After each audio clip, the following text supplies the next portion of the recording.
एक पत्रकार ने पंकज त्रिपाठी से पूछा कि अगर भगवान आपके सामने आ जाए तो आप उनसे सबसे पहले क्या पूछेंगे। जवाब में पंकज त्रिपाठी ने कुछ पल के लिए सोचा और फिर कहा, शायद कुछ भी नहीं।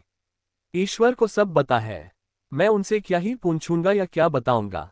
भगवान शायद मुझे देखकर मुस्कुराएंगे और पूछेंगे कि खाना खाया, और मैं भगवान को मुझे मिले नेम, फेम और अक्लेम के लिए धन्यवाद कहूंगा। मैंने कभी ख्वाब में भी नहीं सोचा था कि फिल्मी दुनिया के मेरे इस सफर में मुझे इतना प्यार, सम्मान और सराहना मिलेगी। देश के हर हिस्से के लोग आज मुझे जानते हैं, पहचानते हैं और प्यार देते हैं। पंकज त्रिपाठी ने आगे कहा, मैं भगवान का आभार जताऊंगा और अपनी ऑडियंस का भी, जिन्होंने मुझे समझा और खुले दिल से मुझे स्वीकार किया। कभी कभी मुझे ये सब किसी सपने जैसा लगता है। मैंने कभी नहीं सोचा था कि मैं इतना चर्चित अभिनेता बनूंगा। आज पंकज त्रिपाठी जी का जन्मदिन है। 5 सितंबर 1976 को बिहार के गोपालगंज जिले के बरौली कस्बे के बेलसंद गांव में रहने वाले एक किसान परिवार में पंकज त्रिपाठी का जन्म हुआ था। इनके पिता का नाम बनारस तिवारी और मां का नाम हेमवंती तिवारी है। 4 भाई बहनों में पंकज त्रिपाठी सबसे छोटे हैं। चलिए इनके बारे में और कुछ बातें भी जानते हैं।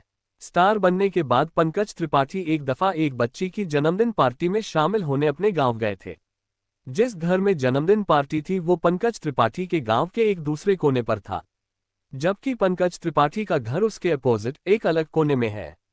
वहां से जब पंकज त्रिपाठी अपने घर लौटे तो उस वक्त तक रात के 11 बज चुके थे। गांवों में रात 11 बजे का वक्त बहुत रात मानी जाती है।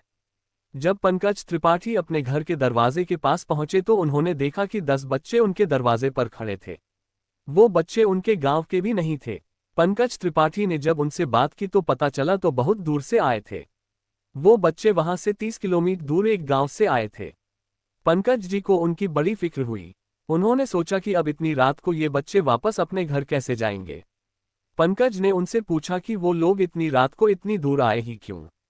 उन बच्चों ने जवाब दिया, जब हमें पता चला कि आप आए हैं तो हम आपसे मिलने आ गए। पंकज त्रिपाठी ने इस घटना का जिक्र करते हुए एक दफा कहा था कि उन्हें उन बच्चों पर बड़ा प्यार आया और ये सोचकर बहुत अच्छा लगा कि लोग अब उनसे मिलने, उनकी एक झलक देखने या उनके साथ सेल्फी लेने के लिए मीलों दूर से चलकर आ जाते हैं। पंकज त्रिपाठी अपने गांव के मेले में होने वाली नौटंकी में हिस्सा लेते थे। वहां वो एक लड़की का किरदार निभाते थे। गांव वालों को इन्हें उस किरदार में देखकर बड़ा मजा आता था, लेकिन इनके घर वालों को वो सब जरा भी पसंद नहीं था। लेकिन वास्तव में उन्हीं गांव की नौटंकियों में पंकज त्रिपाठी के भीतर एक एक्टर ने जन्म लिया था। एक इंटरव्यू में पंकज त्रिपाठी ने कहा था कि जब वो 10वीं में थे तब उनके पिताजी एक ट्रैक्टर खरीदना चाहते थे, लेकिन पैसों की कमी के चलते खरीद नहीं सके। अगर तब पिताजी ट्रैक्टर खरीद लेते तो शायद पंकज त्रिपाठी कभी एक्टर ना बन पाते, वो खेती ही करते। पंकज त्रिपाठी के पसंदीदा एक्टर हैं मनोज बाजपेयी। साल 1998 में जब सत्या रिलीज हुई थी तब पंकज जी को पता चला था कि मनोज बाजपेयी भी बिहार के ही हैं और उनके गांव से बहुत ज्यादा दूर मनोज बाजपेयी का गांव नहीं है। उस वक्त पंकज त्रिपाठी ने सोचा था कि अगर पास के एक गांव का लड़का मुंबई जाकर एक्टर बन सकता है तो वो भी एक्टर बन सकते हैं। फिर तो पंकज एक्टर बनने का अपना ख्वाब पूरा करने के लिए जी जान से मेहनत करने लगे। उन्होंने एनएसडी दिल्ली में दाखिले की कोशिश की, मगर 2 दफा वो असफल रहे। किस्मत से तीसरे प्रयास में उन्हें एनएसडी में दाखिला मिल